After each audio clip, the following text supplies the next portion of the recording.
Ladies and gentlemen, please take your seats. You know, it's for more than just entertaining the kiddies these days, and if you're within the sound of my voice, that must mean you're in the seats with once more. As always, my name is Dave Voigt, and I'm the host of this podcast where we sit down with a wide-ranging variety of industry professionals and we pick their brain about current projects, state of the industry, how they got started, and so very much more in a light and conversational fashion. And if you like how we do things around here, I'm going to assume that you do, because you're listening to us right now. You can subscribe to the podcast. You can find us over at Apple, Amazon, Spotify, Google, basically wherever you get your podcasts.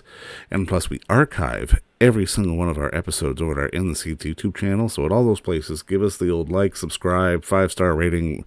You know what to do. Also, don't hesitate to check us out on social media. You can find us on Facebook, on Twitter, and on Instagram at In the Seats for all sorts of fun updates. And finally, and I say this a lot, but it is the most important, please pay us a visit over at In the Seats, intheseats.ca, for all the latest and greatest from the world of film, television, basically the moving image at large. Because if we love to watch it and write about it and talk about it, we love it when you come by and read about it and listen about it. So please pay us a visit.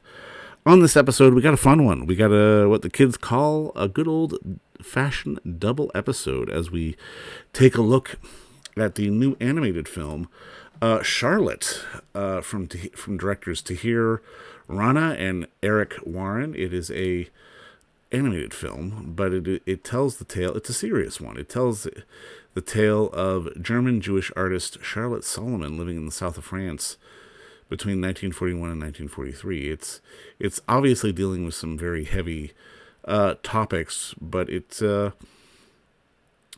played at the festival, and it's a wonderful piece of work, and it's a co-production from God knows how many places. There's a lot of countries involved in this, but it's really a shining example of how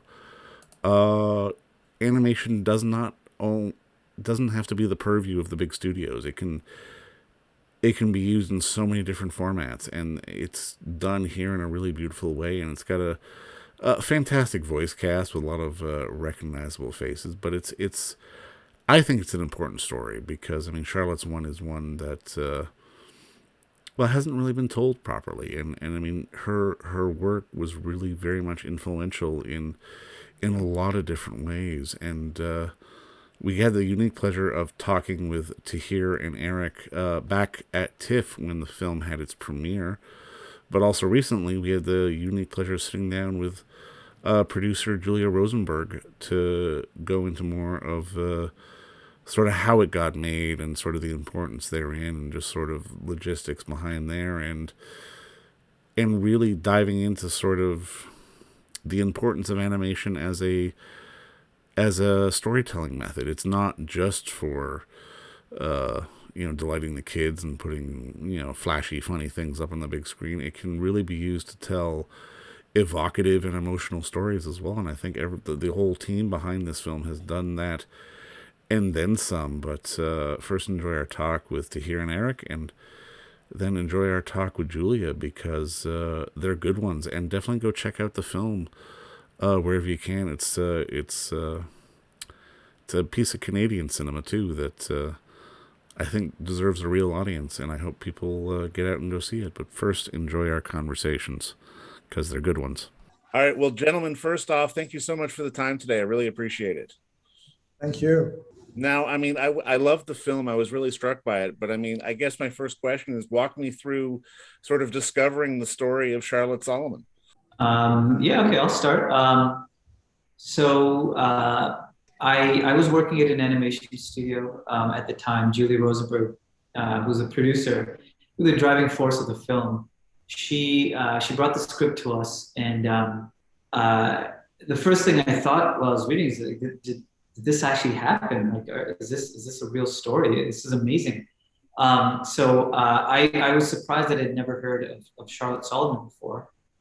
Being an artist myself. I researched her. I got a copy of Life of Theater, which is her work, and I was just struck by just how incredible of an accomplishment it was that she she created all those paintings in such a short amount of time under really the most difficult circumstances you could possibly imagine. So I was, immediately just overcome with a sense of responsibility to kind of bring more awareness to this person and her story and kind of get it out there in the world. So, it was such an honor to be involved in the film. And I really came at it from that kind of a standpoint, was I made a connection with Charlotte, the person, and really wanted to bring her story out into the world. For sure. Now, I mean, when you're working on a project like this, I'm always kind of curious, how do you sort of balance the need to be, and the want to be historically accurate versus sort of the demands of the narrative? Like, how do you manage to sort of tie those things together? I would say that the best is always what is the best for the movie first. So I would go with the second option that I just brought up. Reality, and it's funny because that's almost the subject of work. Is it true or is it theater? It depends on the way you live through things. You are the one who is going to turn any facts into something that is going to affect you and change you or whatever. It's not the facts itself.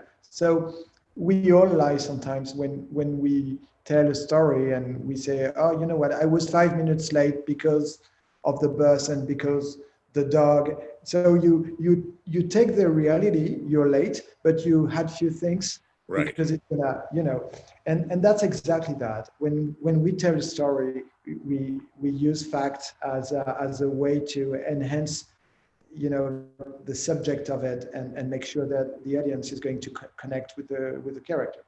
And now on her side, the other thing is, so live or theater, there are parts of what she's playing with the fact that sometimes it may have been slightly different, but at the same time, she's been affected in a way by any facts. So it may not be so untrue what she's saying.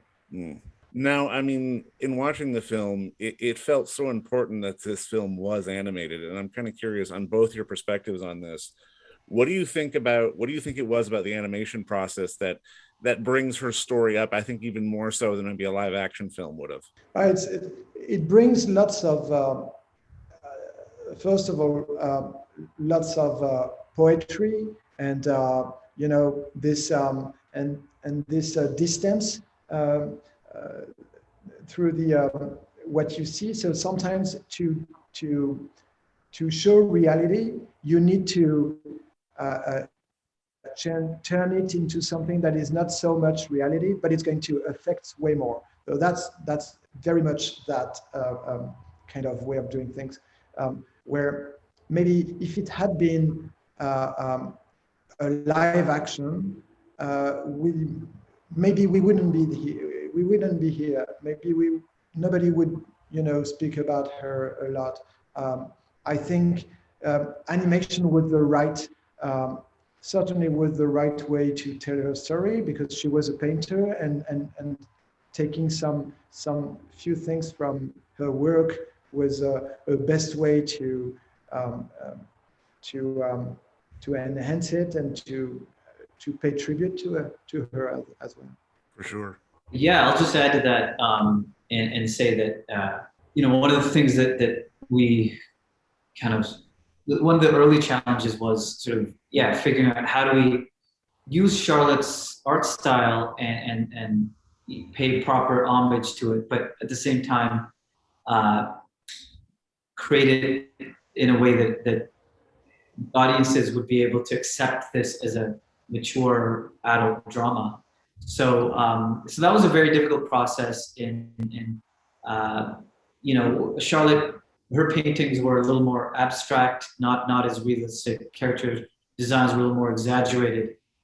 So we had to kind of find that balance of retaining Charlotte's style and the mood of her art, at the same time create characters that are anatomically correct and convincing as actors. So that was a unique challenge.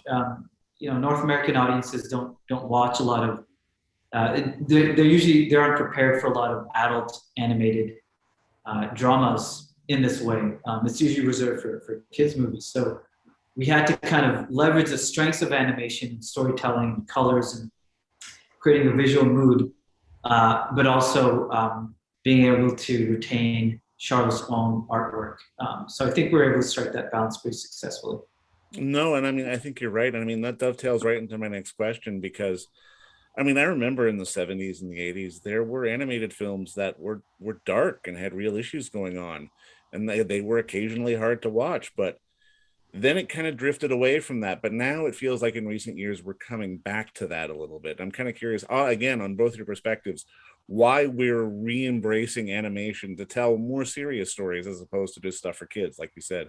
Yeah, I mean, it's, I think, yeah, places in the world like Japan, they've always accepted animation as a viable tool. But I think audiences now are just embracing the medium in a way to elevate drama and to kind of heighten whatever emotion the filmmakers want to put on screen in a way that live action can do it, but often doesn't. We can play with the palette. We can play with sort of the depth of field. We can depict reality in a way that's not completely realistic. So you can play with a lot of that imagery to get the audience to feel the way you want them to feel. So I really do hope that this sort of resurgence that you're noticing it really comes through in a substantial way.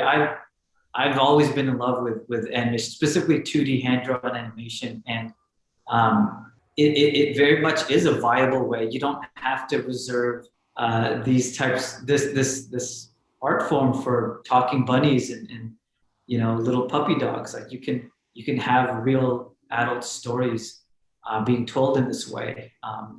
So it's a trend that I'm hoping that we can help participate with and continue. I think there's another thing where we control a little bit more the medium now. The animation is different. If you go in the 70s or even before, or the 80s, you look at some Disney from these years compared to right now. They were still trying. They were trying to make it work. Right now, you see some schools with students that are way more talented and that do student movies that, compared to some professional from before, it's way above. So I would say it's no more learning. Now it's about using it like very professionally and being more perfectionist and being the best using this. I think we are no more in exploring, but now it's a little bit more mature and we know we can pull a trigger, the right one. We can, animation is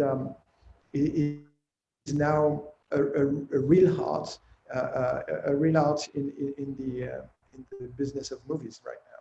No, for sure. And I mean, I was so struck by something just at the end of the film about how her work was generally considered as almost the first graphic novel, really. And I'm kind of curious because this really did kind of play out like a graphic novel in many ways. And I'm kind of curious, how do you see sort of that form evolving, especially in the visual space? Because it almost feels like we're at a bit of a precipice where we can combine animation, live action, we can do various different things to sort of create almost a new genre or a new hybrid of different style to be able to really tell a very dynamic, way of telling storytelling. Yeah, live for theater was so ahead of its time. And to think that Charlotte created it in such a short amount of time, thousands and thousands of paintings, in months. Charlotte initially intended Live for Theater to be a staged play with music, and I think that she was such a visionary. But really, like, I do consider it the world's first graphic novel. Nothing like that had ever existed prior to it. I would say, going forward, it might be interesting to see if once we bring the story out to audiences, if it does inspire people to kind of create these paintings in a sequential sort of chronological way, where you're taking reality, you're taking real events, but you're spinning them, you're interpreting them in your own way. And people ask themselves, is this life or is this theater? It very much was a hybrid then, and it remains so now. It is one of the exciting things I think about bringing a story like this out there and pushing it forward. Is who knows who might be inspired to do kind of something similar. So I think that could be really neat. Yeah. Well, I mean, you know what, gentlemen, I think you've made something that is going to inspire people, because I think you've captured really the essence of artistry, because I mean, she was obviously a little misunderstood, a little ahead of her time, but she was really this very unique creative voice that was out there in the world that I hope audiences get to learn more about through your film. And just congratulations on the work, and thank you so much for the time today. Thank you so much. Thanks, guys. All right, well, Julia, obviously, first off, just thank you so much for the time today. I really appreciate it. Oh, it's my absolute pleasure. Now, I mean, congratulations on the movie. I mean, I saw it at TIFF, and I got to see it again just recently, and I mean, I absolutely loved it. But I mean, I'm kind of curious, because in seeing the credits and seeing how many countries were involved and how many people were involved, this must have been it must be a miracle that this even got made. Like, please walk me through sort of how this project sort of came on your desk. It's sorry, I missed it. By laughing, I didn't hear the end of your question. No, just walk me through sort of how this project came to your desk. It didn't. So I was given a book of Charlotte's work when I was 13, okay, and I carried it around with me. And so 10 years ago, I had the idea that Charlotte Salomon drew her life story, and I needed to produce a drawn version of her life story, never having worked in animation. And I'm as neurotic as the best of us, but I didn't query this impulse. And I just put my head down, and here we are 10 years later. So that's how it happened. And, that's the rehearsed, simple version. No, that's the truth. That's the truth of the origin moment of the film. And, like a lot of independent films, it had its ups and downs. A lot of films in Canada are made through co-production. So the structure of co-producing with colleagues in foreign lands is something I'm very familiar with, and I've done a lot of. So that wasn't new. But we had our own unexpected moments like COVID. Fortunately, we didn't have to shut down, and we could set up all of our artists to work from home, but it was a lot. I mean, when it comes to the world of independent sort of film producing, how does animation sort of add an extra layer to the job in general? Well, it's a completely different production process. It has almost nothing to do with live action. I didn't realize it would be that different, but here's one little thing. You actually edit the film before you make it. So you sit around for a year, you work on storyboarding the film. And once it's all cut together, you refine that into something called an animatic. It's sometimes called a Leica. And then you lock that. And that's literally your movie, except it's not animated. So it's all the mise en scène. It's the wide shot, the close up, the rhythm of it, the feeling of it. It's all there. And then you go and animate it. So it's a completely different process. That's wild. I mean, that's absolutely wild. I'm kind of curious, was it a learning curve for you as you sort of delved into animation for the first time, or? Yeah, I had a wonderful partner, Christina Rotzart, who had been working in animation for over 20 years. She started off as an artist. She worked at Guru. Without her, I'm not sure this film would have. She was essential, and so I had to learn a lot. But also, most animation in this country is made for children, and it's comedy. So I was also working with people who didn't really have experience in dramatic storytelling, and it's different, and dramatic storytelling for adults. So there was a lot of learning going on, and Christina just kept us all where we needed to be. But I mean, that kind of goes to my next question. I've got to imagine sort of pitching this as an animated film would even make it harder to get funding, because it plays so much like a traditional, like a historical drama. And I mean, we see the beats and we buy into it, but it's animated. I'm kind of curious, from your perspective, how important was it not just to have it animated, but to keep it as really a straight human drama? It was very important. We wanted to tell a dramatic story. Charlotte's life is a complicated life, happening at a complicated time. And also, when one tells a story of someone who dies at Auschwitz, it's important to cleave as closely as one can to the truth, and to depict things with realism. Oddly, it was hard to finance, but it wasn't harder than live action to finance. I think this particular story, told in this way, attracted a lot of support and attention. Telefilm Canada came on board really early. Image came on board. So all of the funding bodies, which in making choices basically adjudicate culture, right? Telefilm says yes to something, gets made. If they, and in France and in Belgium and in the Council of Europe, they all supported it. And the cast supported it as well. So it's, in my career as a producer, this is the first time that I've really worked on something where we all feel like we're just helping Charlotte's legacy come into the world. It's not the particular brainchild of one person. And I think everyone could jump on board for that reason.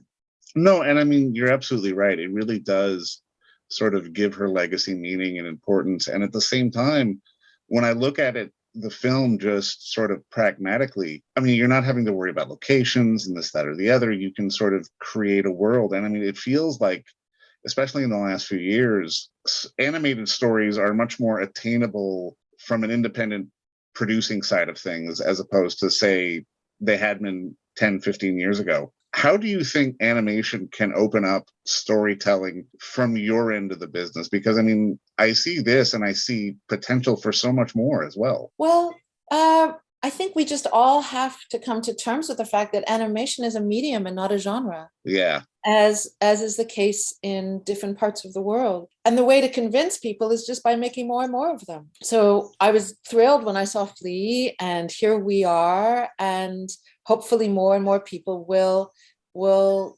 jump on board. How have you found the response so far? Because I mean, at least from my end as the critic, as the viewer, I see so many people who are really are taken aback by it. But I mean, at the same time, it's also the festival audience. It's not necessarily the general public. How have you sort of found sort of audience reaction to the film so far? I mean, I don't want to jinx anything, but it's been very positive. I'm in New York right now, and we're doing a screening tonight, and we did a small screening in Toronto on Sunday, and everyone stays for the full Q&A. Everyone's completely moved. It's not always the case in other films that I've made. I think for this film, if you connect with it, and not everyone's going to connect with it, that's normal, but if you connect with it, I think its impact is very profound. Charlotte has such a unique legacy. And I mean, I'm just kind of curious, if she got to see the film, what do you think her reaction would be? Oh, I don't know. I can tell you that as we were making the film, when we faced some challenges, Tahir, the co-director, and I would look at each other and say, Charlotte thinks we're not suffering enough. We have to prove ourselves even more. I don't know. I think we would have an interesting conversation, because one reason perhaps that Charlotte isn't as well known is that she came to the world's awareness at a time when there was quite a patriarchal view of women's art making. And what wasn't seen is that she was a conceptual artist as well. For sure. Sort of like in the auto fiction, she's not like in the Sheila Heti sort of thing. She named all of her characters a different name, but they were really based on real people. So I know at the very least we would have an interesting conversation about the style of the film and the realism of the film and what we included and what we didn't include. So it would be interesting. And you know what? I mean, I think at the end of the day, that's the importance of art. You've all done a fantastic piece of work, and it's something that will spark conversation, which really is true to her legacy as well. And I mean, just thank you for the work, and thank you so much for the time today. Thank you. And don't forget to visit our friends over at Bay Street Video for all your DVD, Blu-ray rental, or purchasing needs this summer, as they are still open for curbside and some mailing delivery as well. Over at 1172 Bay Street, Toronto, Ontario, Canada, you can give them a call at 416-964-9088. That's 416-964-9088. Or send them an email at baystreetvideoto@gmail.com for any of your DVD and Blu-ray needs.